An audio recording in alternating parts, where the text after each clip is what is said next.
सावित्री देवी 75 साल की हो गई हैं। सावित्री देवी के 3 पुत्र हैं। सावित्री जी के पति का देहांत तब हो गया जब वो 55 वर्ष की थी। सावित्री जी एक छोटे से पुराने घर में रहती हैं जिसको उनके पति ने ही बनवाया था। सावित्री जी एक छोटे से पुराने घर में रहती हैं जिसको उनके पति ने ही बनवाया था। तीनों बेटे उनके साथ ही नहीं रहते, लेकिन ऐसा एक भी दिन नहीं रहता जब वो उनसे मिलने या उनकी सेवा करने नहीं आते। तीनों की पत्नियां भी दिन में आती हैं और यूं ही समझ लीजिए कि उनका घर कभी खाली नहीं रहता। तीनों बेटों ने कई बार जिद भी की कि माँ उनके साथ जाकर वहाँ रहे, लेकिन उन्होंने कहा कि वो यहीं रहेंगी। उसी घर में उन्हें और कहीं चैन नहीं आता है। आप ऐसा बिल्कुल मत सोचिए कि यह तीनों बेटे बड़े सुपुत्र हैं, इसलिए यह अपनी माँ की सेवा में लगे रहते हैं। तीनों बेटों को उनसे ज़्यादा प्यार लगाव की असली वजह कुछ और है।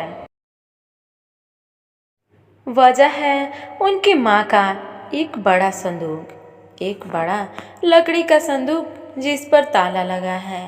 यह संदूक उनके जीवन में बहुत अहम भूमिका रखता है।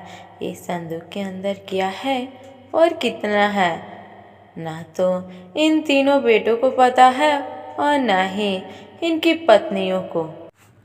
बस जब से पिता गए हैं, माता जी को इस संदूक की रक्षा करते देखा है, इसलिए इन सभी ने अपने अपने अनुमान लगा रखे हैं।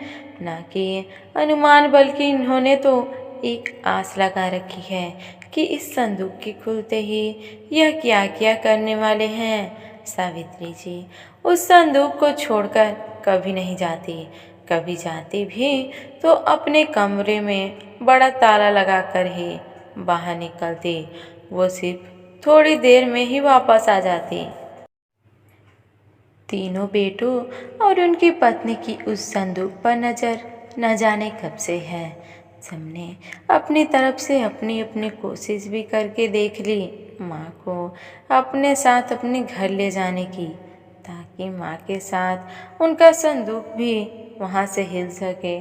फिर जाहिर सी बात है, उनके घर में माँ रहेगी, उनका संदूक भी उसी के घर में रहेगा। लेकिन सभी एक दूसरे की काट करते हैं। इसकी कृपा है कि माँ के आगे पीछे माँ जी करते न सिर्फ बेटे बल्कि बहू भी चक्कर लगाती रहती हैं।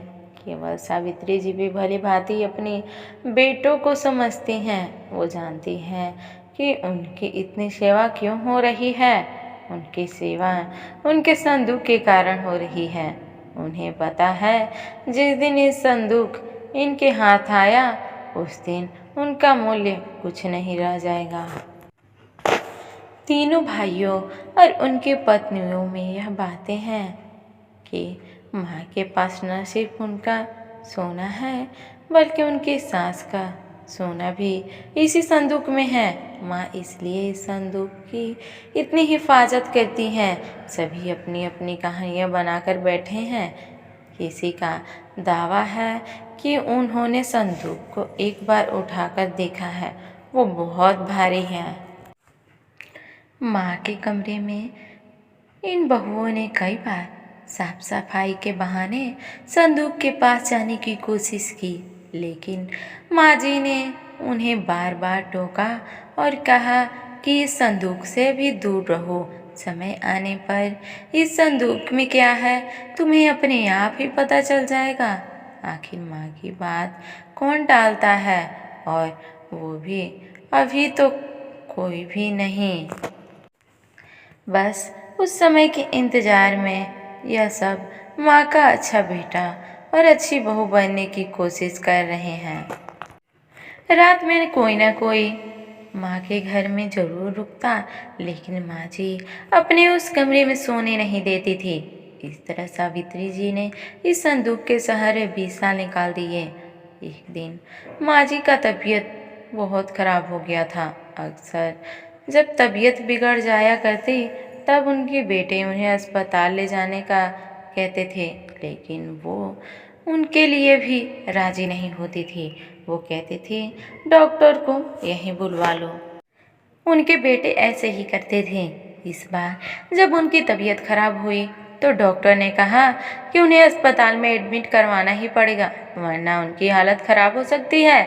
और फिर उम्र भी बढ़ती जा रही थी। आखिर कब तक यह शरीर साथ देगा? डॉक्टर के यह जवाब देने पर तीनों भाइयों को दुख से ज़्यादा उत्साह दिखाई दिया। उनकी पत्नियों की आंखों में चमक साफ दिखाई दे रही थी। सावित्री ने उन्हें कमरे के बाहर फुसफुसाते सुना। तीनों इस बात पर चर्चा कर रहे थे कि माँ के जाने के बाद संदूक में जो कुछ भी है वो आपस में बांट लेंगे, सबको बराबर बराबर मिलेगा। सावित्री जी ने जब यह सुना तो उनके अंदाज़ा लग गया कि अब समय हो गया है कि इन सबको यह बताने का कि आखिर इस संदूक में क्या है।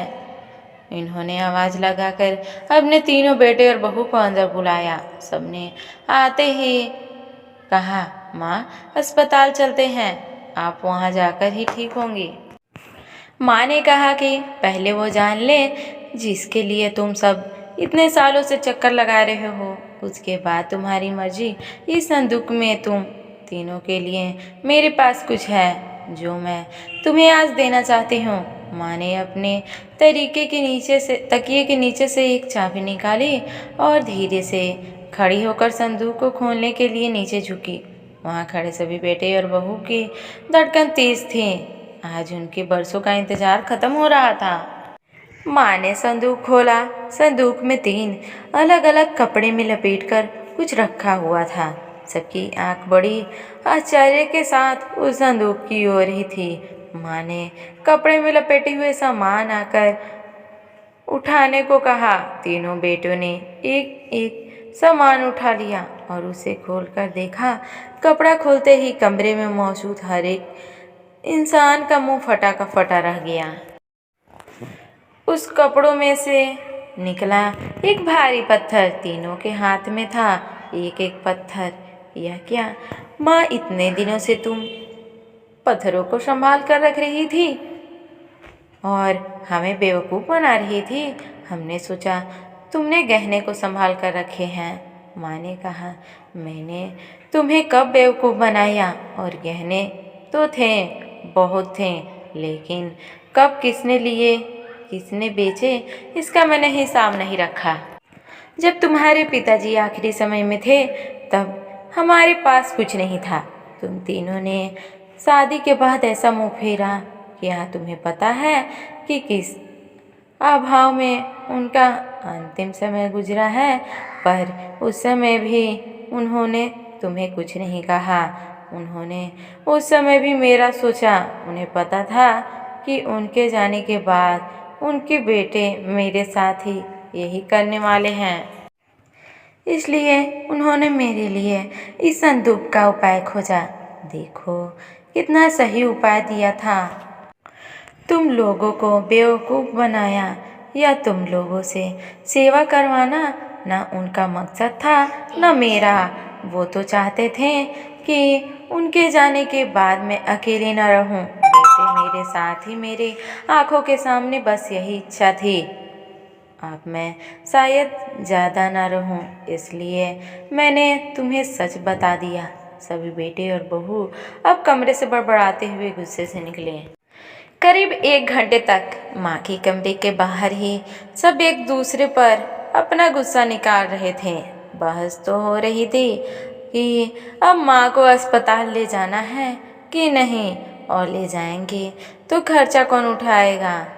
माँ जी अपने बिस्तर पर लेटी हुई सब सुन रही थीं। धन्यवाद।